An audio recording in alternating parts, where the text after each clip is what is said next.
오늘 강의는 복음서 강의 93강째입니다.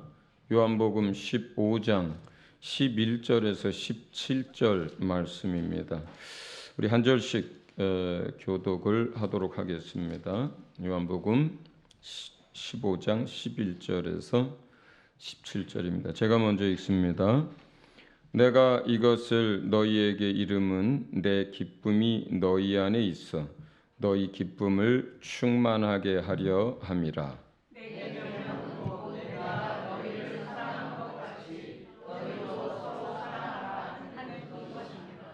사람이 친구를 위하여 자기 목숨을 버리면 이보다 더 큰 사랑이 없나니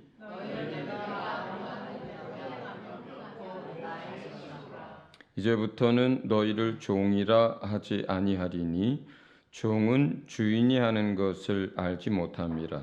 너희를 친구라 하였노니 내가 내 아버지께 들은 것을 다 너희에게 알게 하였음이라. 없어요? 너희가 나를 택한 것이 아니요 내가 너희를 택하여 세웠나니 이는 너희로 가서 열매를 맺게 하고 또 너희 열매가 항상 있게 하여 내 이름으로 아버지께 무엇을 구하든지 다 받게 하려 함이라. 내가 이것을 너희에게 명함은 너희로 서로 사랑하게 하려 함이라. 아멘.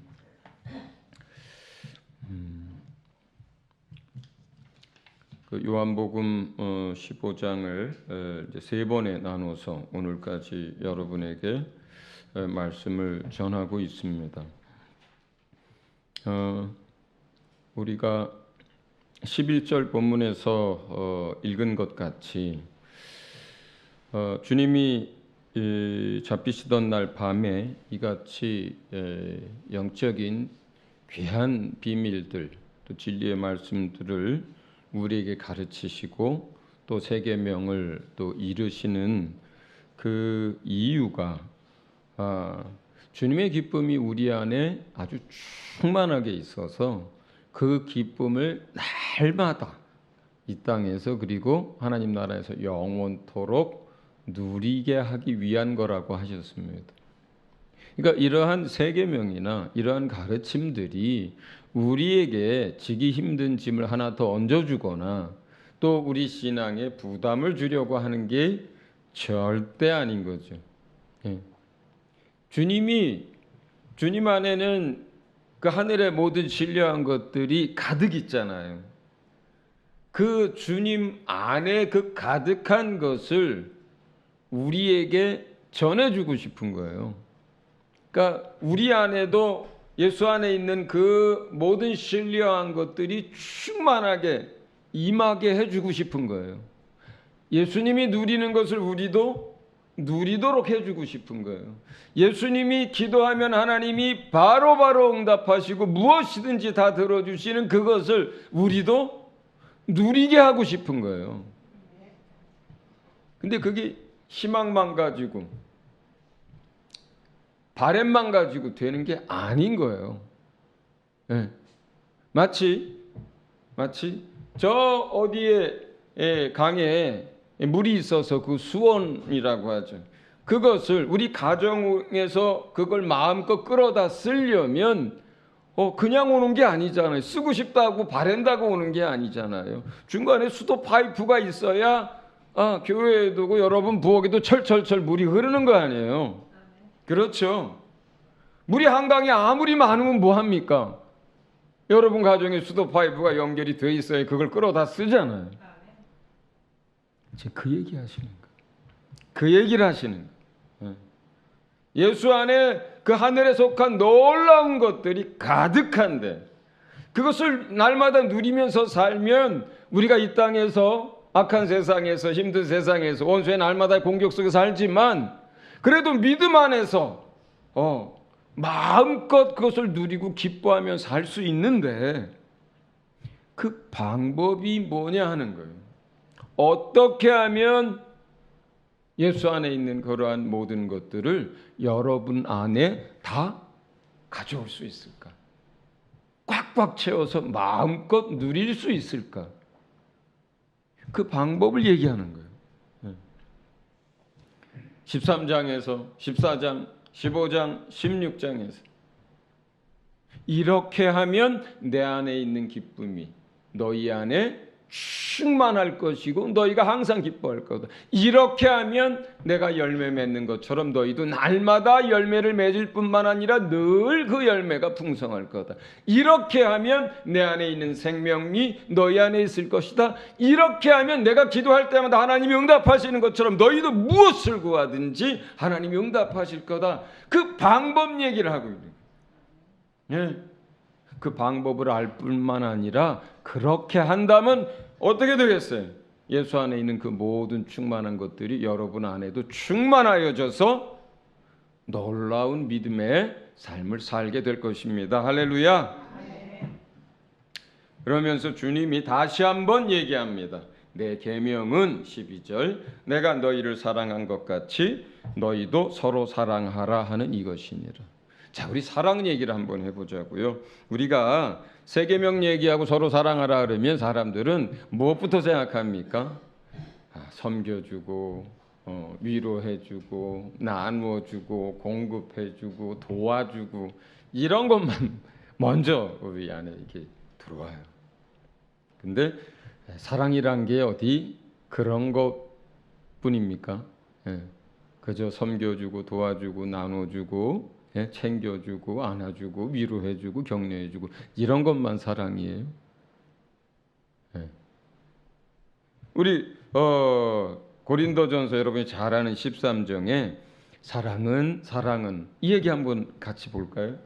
자, 한번 같이 읽습니다. 시작. 사랑은 오래 참고 사랑은 온유하며 시기하지 아니하며 사랑은 자랑하지 아니하며 교만하지 아니하며 무례히 행하지 아니하며 자기의 유익을 구하지 아니하며 성내지 아니하며 악한 것을 생각하지 아니하며 불의를 기뻐하지 아니하며 진리와 함께 기뻐하고 모든 것을 참으며 모든 것을 믿으며 모든 것을 바라며 모든 것을 견디느니라. 다시 4절부터 한번 띄워보세요. 서로에 대해서 오래 참아야 합니다. 그 이야기는 뭘 전제로 하는가요? 참을 만한 게 있다는 거예요. 서로에 대해서. 저 사람은 어쩜 말을 해도 꼭 저렇게 할까? 그죠? 저 사람은 꼭 저렇게 왜 행동을 할까부터. 참 누구만 참을 게 있으니까 참으란 얘기예요. 예? 화낼 일이 있으니까 온유하라는 얘기예요. 그렇죠? 시기할 만한 일이 자꾸 생기니까 시기하지 말라는 거예요. 우리가 누구를 사랑한다면 서로 내 자식이 좀 잘났고 서로 내 하는 사업이 좀 잘 되고 서로 내가 좀 아는 게 많아도 조금 감추고 내려놓고 그런 자랑을 안 하는 것도 사랑이에요. 또 우리가 교만하다는 얘기는 뭐예요? 내가 당신보다 낫다는 뜻이잖아요. 사랑이라고 하는 건 뭐예요? 당신이 더 나은 사람입니다 라고 하는 태도를 말하는 거잖아요. 무례한 거, 우리가 누군가를 사랑한다면 존중해야 하는 게 사랑이고, 그렇죠? 또 요즘 세상이 지나치게 이기적이고 지나치게 남의 것에 대해서 무관심하고 남이 얼마나 힘든 가운데 있든지 별 신경이 안 써요. 자기 자신이 조금만 손해를 봐도 막 못 참아하고 그러죠. 내 유익을 구하지 않고 상대방의 유익을 구하는 거라 그래요. 악한 것을 생각하지 않고 모든 것을 참고 기다리고 또 지금은 연약하지만 또 그 사람에 대해서 소망을 가져주고 이런 게 다 사랑이라고 합니다. 그런데 어디 그뿐이겠습니까? 징계에 대해서 한번 얘기해 보자고. 주님 뭐라고 하십니까? 네. 사랑하지 않는 자녀에게는 징계도 안 한다 그래요. 징계가 뭐예요? 뭘 잘못했을 때 바로 잡아주려고 하는 거잖아요. 교육을 목적으로 하는 게 징계잖아요. 화풀이가 그게 징계가 아니에요. 세상 사람들은 화풀이 삼아서라도 징계를 하지만 하나님이 우리를 징계하실 때는 뭐예요? 바로 잡고 온전케 하고, 예? 예수 닮은 사람 만들도록 하기 위해서 하는 교육의 목적으로 하는 게 징계예요. 하나님의 징계. 그 다음에 또 뭐 잠언엔 이런 얘기가 있어요. 예. 책망이 숨은 사랑보다 낫다. 요즘 교회에서는 책망과 징계가 사라져 버렸어요. 그냥 다 큰 어른인데 또 한 주일 내내 세상 속에서 힘들게 살다가 치열하게 살다가 겨우 교회 나왔는데 또는 이제 사역자들을 만났는데 거기서 또 책망받고 무슨 권면 듣고 그리고 징계 뭐 얘기가 나오고 그러면 다시 그나마 교회도 발걸음을 안 할까봐 염려가 돼서 지금 교회에는 책망도 없고 징계도 없어요. 그러나 그건 뭐예요? 사랑치 않는다면 그렇게 해야 되지만 정말 사랑한다면 숨은 사랑보다 내 마음 알아주겠지 하는 것보다 때로는 책망이 훨씬 더 값집니다. 잘못하는 것을 바로잡아주지 않으면 그 사람은 계속 삐뚤어지고 계속 절름발이 신앙이 됩니다. 바로 잡아줘야 되는 거죠. 그렇기 때문에 그냥 주님이 우리를 사랑하신 것처럼이라고 할 때 목숨을 내어주고 끝까지 참으시고 섬겨주신 것만 생각할 것이 아니라 제자들이 뭔가 잘못할 때 사탄아 물러가라 하면서 꾸짖으시고 제자들이 뭔가 잘못 알고 있을 때 그것을 바로 잡아주시고 제자들이 편한 것들을 원할 때 앞서서 보내주시면서 교육하고 훈련하게 하셨던 것들 그 사랑까지 다 포함해서 우리가 서로를 그렇게 유익하게 하고 온전케 하는 것이 사랑인 줄로 믿습니다. 그 다음에 주님은 친구 이야기를 해요.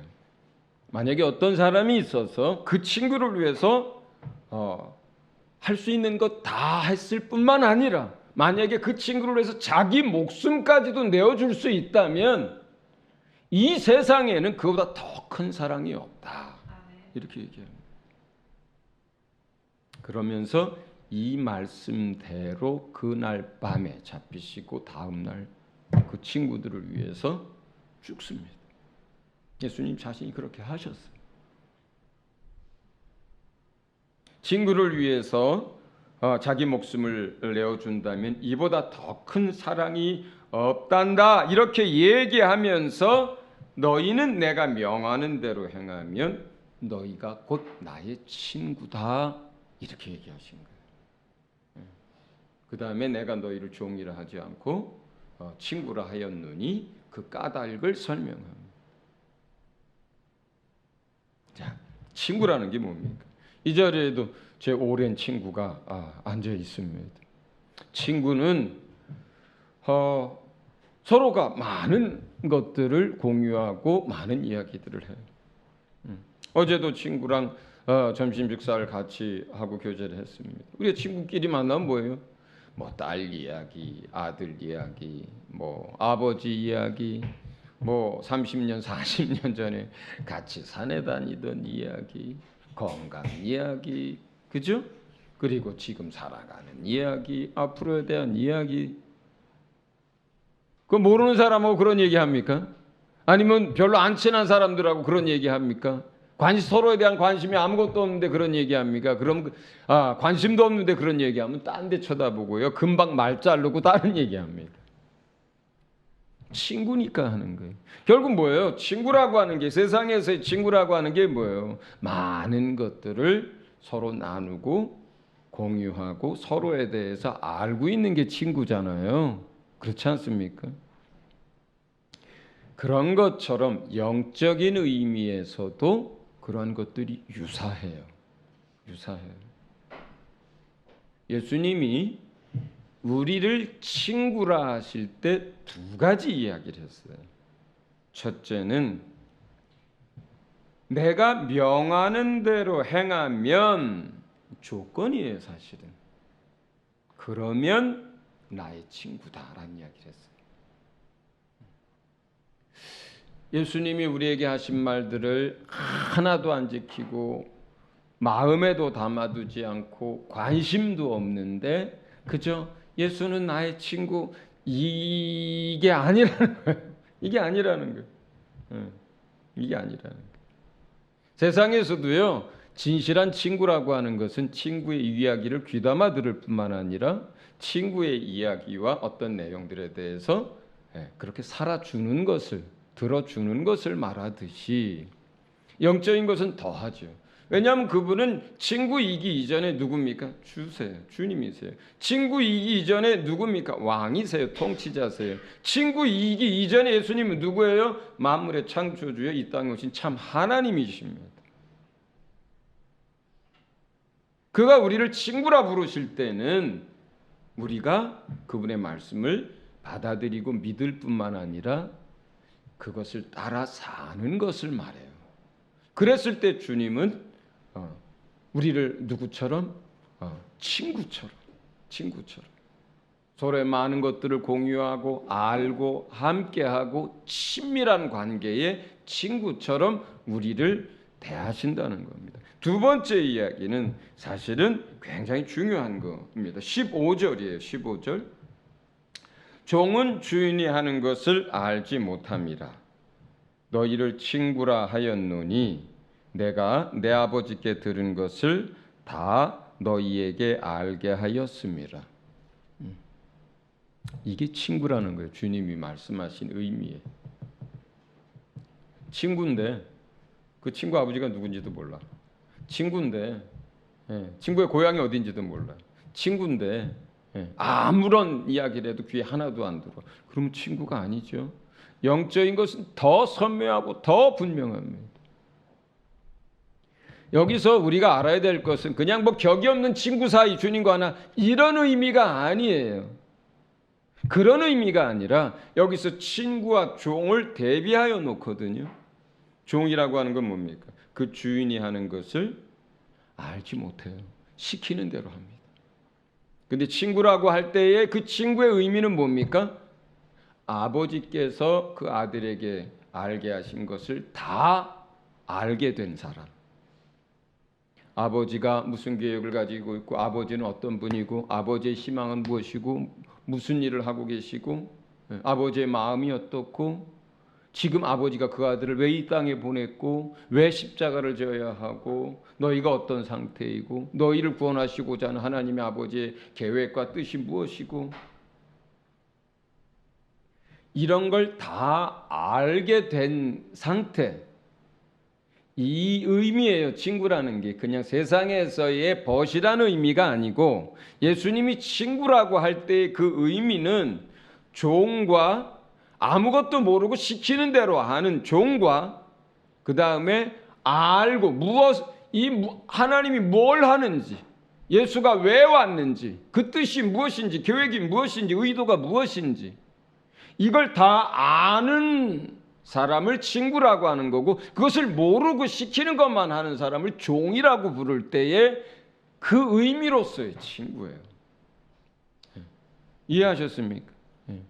그냥 격이 없고 그냥 가깝고 이런 의미의 친구를 말하는 게 아니라는 거예요. 그렇다면 우리가 예수님이 우리를 친구라 부르시는 그런 대상이 되려면 어떻게 해야 합니까? 아버지 하나님께서 예수 그리스도에게 보여주시고 알게 하시고 전하신 그 말씀들을 우리도 예수를 통해서 듣고 배우고 보고 알게 된 상태. 그래서 우리가 뭘 할 때 알고 하는 것을 말해요.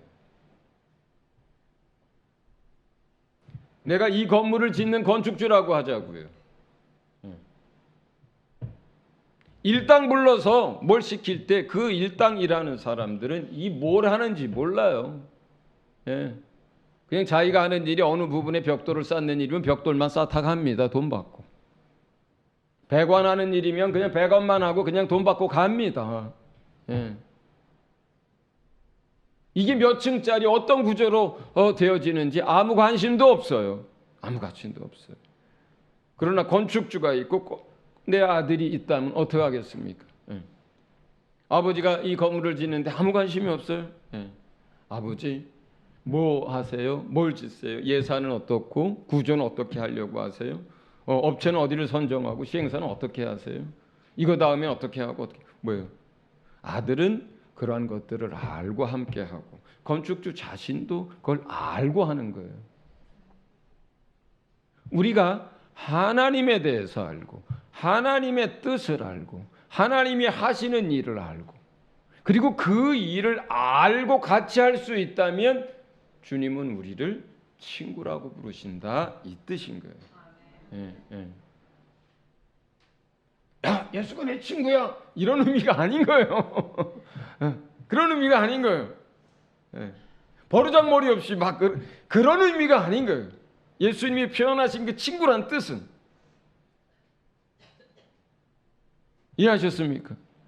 그렇다면 예수님이 우리를 종이라 하지 않고 친구처럼 친밀하게 함께 무엇이든지 하는 그 친구로 대할 수 있도록 여러분들이 예수께 귀를 기울이고 눈을 들어 날마다 하나님이 뭘 하시나 보고 깨닫고 그 다음에 알고 주의 일에 동참하는 예수 그리스도의 친구 다 되시기를 예수 이름으로 축원합니다.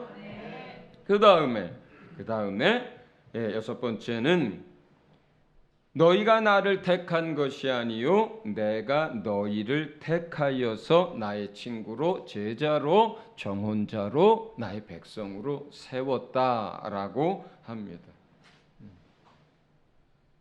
우리가 여러 가지 종교 중에서 나 기독교 쪽으로 갈래? 나 예수 믿을래? 내가 택한 게 아니라는 거예요. 내가 택한 게 아니라는 거예요. 여러분 여기 앉아와 계셔서 하나님을 예배합니다. 네? 그냥 믿을 게 없어서 교회에 와 앉아 있는 게 아니에요. 여러분들을 택한 분이 누구예요? 하나님이세요. 세상이 여러분들을 알지 못하던 때에 여러분의 생각도 여러분의 고민도 여러분의 아픔도 여러분의 태어나는 것도 살아온 모든 것들 세상 사람이 모를 때에도 하나님은 여러분을 아셨고 그리고 여러분에게 하나님이 다가오셨고 우리가 하나님을 먼저 사랑한 게 아니고 그 사랑이 어떤 사랑인지를 우리에게 나타내 주셨고 뿐만 아니라 우리가 믿을 수 있도록 성령으로 도와주셨고 교회 나올 수 있도록 도와주셨고 예배할 수 있도록 도와주셨고 믿음이 자라도록 도와주셨고 하나님이 여러분을 택한 것입니다. 할렐루야. 뿐만 아니라 여러분들을 세워가시는 분도 하나님이세요. 우리 주님 예수님이세요. 어떤 사람들은 교회 직분이 뭐예요? 저는 그냥 서리 집사입니다. 그 서리 집사를 세우신 분이 누굽니까? 예수님, 하나님, 성령님이 세우셨어요. 목사로 불렀든 또 그런 교회 안에 그런 직분이 없이 어떤 역할을 또 주님이 맡기셨든 여러분을 세우시고 여러분에게 하나님의 일들을 맡기고 여러분에게 권세와 능력을 주시는 분은 예수님이세요. 하나님이십니다. 그래서 자부심이 있어야 돼요. 자부심이 있어요. 세상에서 나는 별 볼 일 없는 사람일지 몰라도 나는 집사야. 이렇게 돼야 되는 거예요. 교회 집사야 내가. 저 교회 집사인데요. 이렇게 되는 게 아니고 이렇게 되는 게 아니고요. 내가 이래봬도 교회 집사야. 하나님의 집을 섬기는 사람이에요. 내가 장로야. 내가 안수 집사야. 여러분에게 자부심이 있어야 여러분을 그렇게 세우신 하나님에게도 여러분이 자랑스럽습니다. 예, 하나님이 여러분을 세워주셨는데 여러분이 그러한 것들에 대해서 쭈뼛쭈뼛하고 부끄러워하고 뒤로 물러서려고 하고 숨기려고 한다면 여러분을 세우신 하나님의 체면이 어떻게 되겠어요? 예? 어떻게 되겠습니까?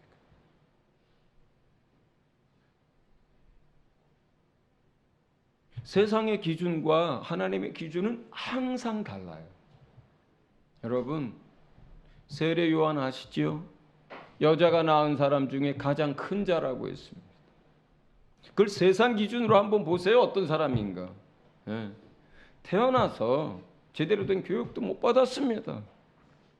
산골에서 태어나가지고 들에서 살다가 낙타 털로 만든 옷을 입고 야생꿀이나 먹고 살고 메뚜기 잡아서 구워 먹다 살던 사람이에요.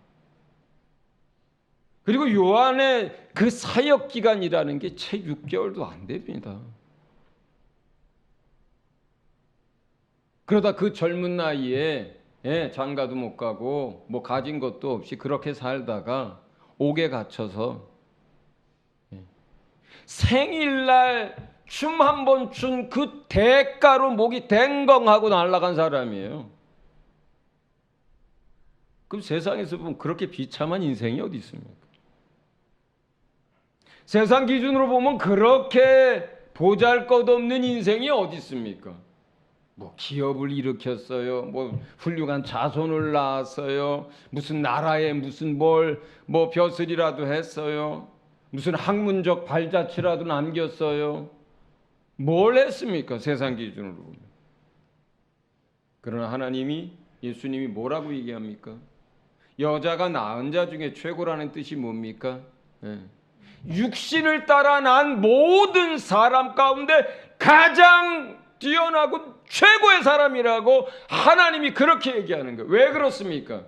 그에게 맡기신 하나님의 역할이 메시아를 예비하는 그 놀라운 일이었기 때문에 그렇습니다. 그에게 맡기신 하나님의 역할이 구약의 모든 모세와 율법의 마침표 역할을 하는 것이었기 때문에 그렇습니다. 구약에 있는 모든 인류 가운데 그 누구보다 메시아와 하나님에 대해서 더 많이 아는 사람이기 때문에 그렇습니다. 오직 그 일을 위하여 살고 그 일을 위하여 헌신하고 그 일을 위하여 목숨을 내건 사람이기 때문에 그렇습니다.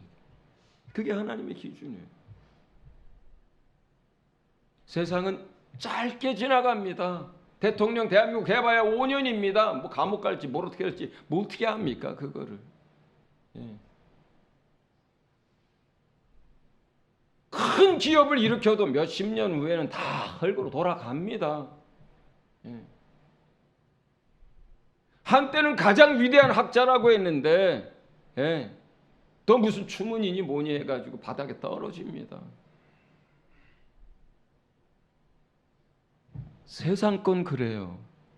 그런데 여러분을 세우신 하나님과 여러분을 판단하시고 상 주시고 여러분을 자랑스러워하실 때 그 하나님의 기준 그리고 하나님 눈에 여러분은 그렇지 않습니다. 영원합니다. 참됩니다. 참 가치를 하나님이 부여한 것이에요.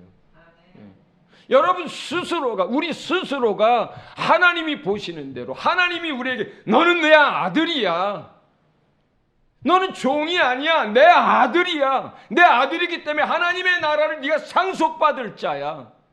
너에게 내가 아들의 이름을 줬어. 권세를 줬어. 네가 손을 얹으면 병든 자가 나을 거야. 너를 통해서 죽은 자가 살아날 거야. 너는 하나님의 나라를 건축하는 건축자들이야. 이렇게 부르신 거예요. 이렇게 부르신 거예요. 여러분을.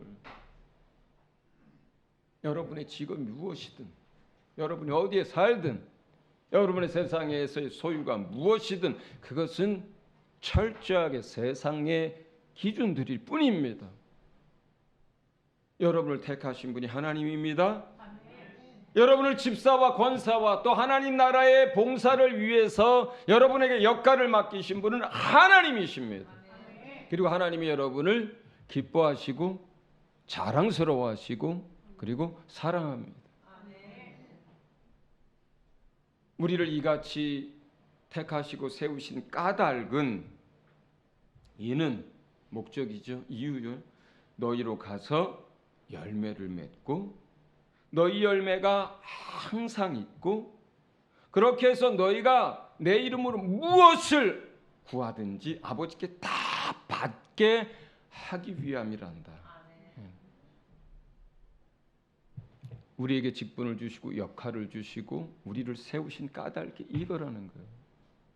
그 역할, 그 직분, 그 사명을 통해서 열매를 맺기 바라고 늘 열매가 풍성하기를 바라고 그 속에 살면서 너희가 내 이름으로 무엇을 구하든지 하나님이 예수에게 그렇게 응답하시듯이 여러분에게도 하나님의 자녀인 여러분에게도 그렇게 응답하여서 이 땅 가운데서 하나님의 이름을 드러내고 하나님의 나라를 건축하고 여러분의 삶이 풍성해질 수 있기를 예수 이름으로 축원을 드립니다. 아멘. 마지막 말씀을 정리합니다. 여러분 시작할 때 그런 말씀을 드렸어요. 내가 이 모든 것을 너희에게 이름은 내 기쁨이 너희 안에 있어서 너희 기쁨을 충만하게 하려 합니다. 마지막으로 또 그 이야기를 합니다. 내가 너희를 택하여 세웠나니 이는 너희로 가서 열매를 맺게 하고 열매가 항상 있고 무엇을 구하든지 내 이름으로 다 얻도록 하기 위함이다. 그러면서 마지막 이야기를 합니다. 내가 이것을 너희에게 명함은 너희로 서로 사랑하게 하려 함이라. 우리가 주의 계명을 따라서 우리가 생각하는 그러한 감정의 사랑이 아니라 주님이 우리에게 보이신 그러한 모습으로 우리가 서로를 사랑할 때 그것이 뭐예요? 저 한강물을 내 집으로 끌어오는 파이프예요. 그렇게 할 때 예수 안에 있는 기쁨이 여러분 안으로 들어갑니다. 예수님이 열매를 맺는 것처럼 여러분에게도 열매가 풍성하게 맺힐 것입니다. 그리고 여러분의 인생이 얼마가 남았든 또 지금 무슨 일을 하든 그렇게 이 제 계명을 따라서 우리가 사노라면 하루를 살아도 여러분의 삶을 통하여 하나님이 영광을 받으실 겁니다. 그리고 주의 일들을 이루실 거예요. 할렐루야. 네, 같이 기도하겠습니다. 주신 말씀을 기억하면서 정말로 우리가 친구를 사랑하고 또 서로 사랑하고 주의 것들을 우리 안에 마음껏 누리는 삶을 살게 해달라고 한 목소리로 기도하겠습니다.